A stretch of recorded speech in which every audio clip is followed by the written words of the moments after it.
দেখো কোশ্চেনে বলেছে 6 আর 8 দ্বারা বিভাজ্য সর্বাধিক 4 অঙ্কের সংখ্যা কত। 6 আর 8 দ্বারা বিভাজ্য মানে এদের লসাগু দ্বারা বিভাজ্য, তাহলে এদের লসাগু কত হবে?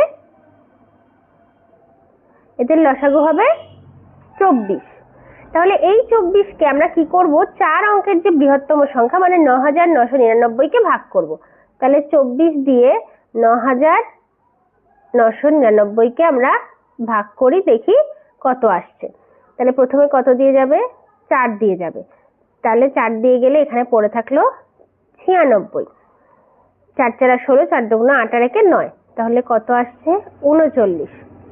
মানে এবার একবার যাবে, তাহলে একবার গেলে এখানে কত থাকছে দেখো, 9 থেকে 4 বাদ দিলে 5, আর 3 থেকে 2 বাদ দিলে 1, আর এই 9। তাহলে এখানে আবার কত দিয়ে যাবে? দেখো 6 দিয়ে যাচ্ছে। তাহলে 6 দিয়ে গেলে কত হবে? 4 ছক 24, 4 হাতে আমার 2, 6 2 12, 13 14। মানে এখানে কত পড়ে থাকলো? 15 পড়ে থাকলো। তাহলে এই 15কে আমরা কি করব, এই যে 4 অঙ্কের যে বৃহত্তম সংখ্যা 9999কে 15 দিয়ে বিয়োগ করব। তাহলে কত আসছে দেখো, 4 8 9 9। তাহলে অ্যান্সার কত বেরিয়ে গেল? 4 অঙ্কের কোন সংখ্যা দ্বারা 6 আর 8 দ্বারা বিভাজ্য সর্বাধিক 4 অঙ্কের সংখ্যা কত? 9984, মানে অপশন 1।